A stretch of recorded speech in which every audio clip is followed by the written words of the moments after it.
안녕하세요. 당신 귀에 다양한 소식과 지식을 쏙쏙 넣어드리는 당기자TV 채널 구독자 여러분. 오늘 정말 깜짝 놀랄 만한 숫자로 시작해볼까 하는데요. 매달 1340명. 과연 이게 뭘 의미하는 숫자일까요?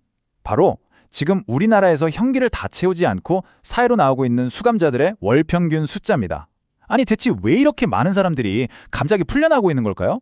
오늘 저희 당기자TV가 그 속사정을 시원하게 파헤쳐 드리겠습니다. 네, 여러분, 이 숫자 잘못 보신 게 아닙니다. 올해 들어서 법무부가 매달 평균적으로 무려 1340명에 달하는 수감자들을 가석방하고 있어요. 이건 뭐 예전과는 비교가 안 될 정도로 정말 이례적인 규모라고 할 수 있죠. 진행자님, 잠깐만요. 듣고 보니까 정말 이상하네요. 갑자기 왜요? 왜 이렇게 많은 수감자들을 한꺼번에 풀어주는 거죠? 무슨 특별한 이유라도 있는 건가요? 네, 우리 구독자님께서 정말 핵심적인 질문을 해주셨어요. 바로 그 이유가 오늘 이야기의 핵심인데요. 결론부터 말씀드리면 우리나라 교도소가 말 그대로 터져나가기 일보 직전이기 때문입니다. 수용 능력이 완전히 한계에 도달한 거죠. 자, 이 그래프를 보시면 상황이 얼마나 심각한지 바로 감이 오실 겁니다. 보통 OECD 국가들의 평균 교도소 수용률이 한 110% 정도 되거든요. 그런데 우리나라는 평균이 130%고요. 특히 서울이나 부산 같은 대도시 구치소는 150%에 육박합니다. 이게 무슨 말이냐면 정원이 100명인 공간에 150명이 그야말로 콩나물 씨루처럼 지내고 있다는 뜻이에요. 원래 법적으로 수감자 한 명에게 보장되어야 하는 최소한의 생활 공간이 어느 정도인지 아세요? 우리가 흔히 보는 신문지 있죠? 그걸 딱 6장 펼쳐놓은 크기입니다. 사실 이것도 꽤 좁죠. 그런데 지금처럼 수용률이 130%를 넘어가면요, 이 공간이 신문지 4.6장 크기로 줄어듭니다. 와, 정말 상상만 해도 숨이 턱 막히지 않으세요? 사람이 제대로 눕기도 힘든 그런 공간인 거죠. 진행자님, 근데 아무리 죄를 지었다지만 이건 좀 너무한 거 아닌가요? 이게 법적으로 괜찮은 거예요? 예리한 지적이세요. 당연히 괜찮지 않습니다. 이미 2022년에 대법원에서 판결이 나왔어요. 1인당 공간이 0.6평도 안 되는 이런 과밀 수용은 명백한 위법이고 인간의 존엄성을 훼손하는 행위라고 못을 박았습니다. 국가인권위원회도 같은 입장을 계속 내놓고 있고요. 자, 그럼 이 과밀 수용 문제가 단순히 좀 좁고 불편하겠다 이 정도에서 끝나는 문제일까요? 천만에요. 여기서부터 정말 심각한 문제들이 마치 도미노처럼 연쇄적으로 터져나오기 시작합니다. 여기 또 다른 숫자가 있습니다. 1331. 이 숫자는 과연 무엇을 의미할까요? 바로 지난 10년 동안 수감자들이 이런 비인간적인 환경은 못 참겠다면서 국가를 상대로 낸 손해배상 소송 건수입니다. 어마어마하죠? 그리고 여기서 가장 통쾌하면서도 씁쓸한 사실이 뭔지 아세요? 이 소송에서 국가가 지면서 물어준 배상금, 그거 다 어디서 나왔을까요? 맞습니다. 바로 우리가 꼬박꼬박 낸 세금에서 나간 겁니다. 결국 교정시설 문제를 제대로 관리하지 못한 대가를 우리 국민들이 치르고 있는 셈이죠. 하지만 돈보다 더 심각한 문제가 있어요. 교도소의 가장 중요한 존재 이유, 바로 교화 기능이 완전히 마비된다는 겁니다.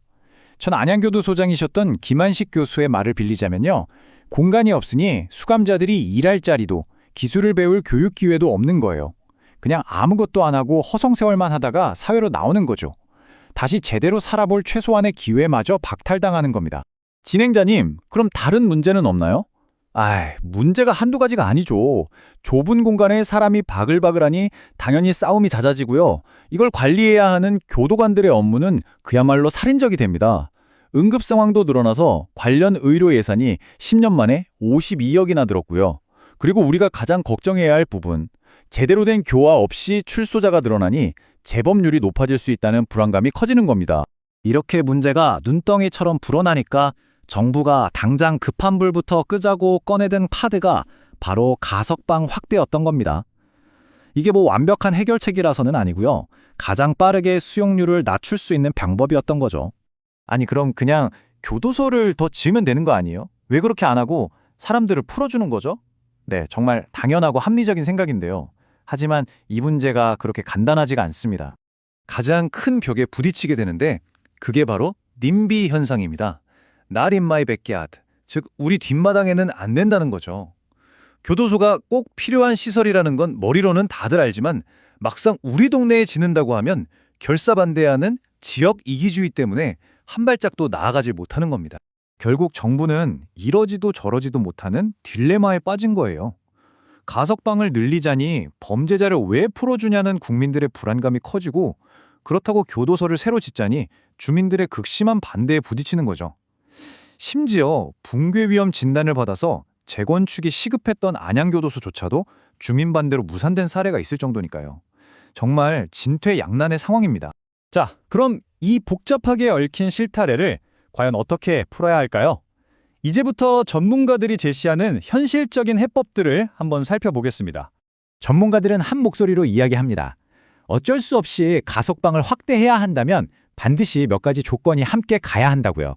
첫째, 사회적 충격을 줄이기 위해 점진적으로 인원을 늘려야 합니다. 그리고 이게 가장 중요한데요. 석방된 사람들을 그냥 사회에 툭 던져놓는 게 아니라 체계적으로 관리하고 지원할 수 있는 사회적 안전망을 훨씬 더 튼튼하게 만들어야 한다는 겁니다. 그 안전망의 핵심이 바로 이 갱생보호 시설입니다. 출소 후에 당장 갈 곳도 기댈 곳도 없는 사람들에게 잠잘 곳과 먹을 것을 제공하고 직업훈련과 취업 활성까지 해주면서 이들이 다시 사회의 건강한 구성원으로 살아갈 수 있도록 돕는 정말 중요한 곳이죠. 이런 지원 시스템 강화 없이 가석방만 늘리는 건 굉장히 위험한 일이 될 수 있다는 겁니다. 교도소 과밀 수용 문제. 이게 단순히 범죄자를 풀어주냐 마냐 하는 간단한 문제가 절대 아닙니다. 우리 사회의 세금 문제, 안전 문제, 그리고 인권 문제까지 아주 복잡하게 얽혀 있죠. 쉬운 정답은 없습니다. 구독자 여러분은 이 문제 어떻게 풀어야 한다고 생각하시나요? 댓글로 여러분의 소중한 의견을 자유롭게 남겨주세요. 여러분의 활발한 토론과 관심이 이 문제를 해결하는데 정말 큰 힘이 될 겁니다. 오늘 내용이 유익하고 통쾌하셨다면 저희 당기자TV 채널 구독과 좋아요로 꼭 응원해주세요. 당신의 귀에 쏙쏙 들어오는 더 깊이 있는 주제로 다시 찾아뵙겠습니다. 감사합니다.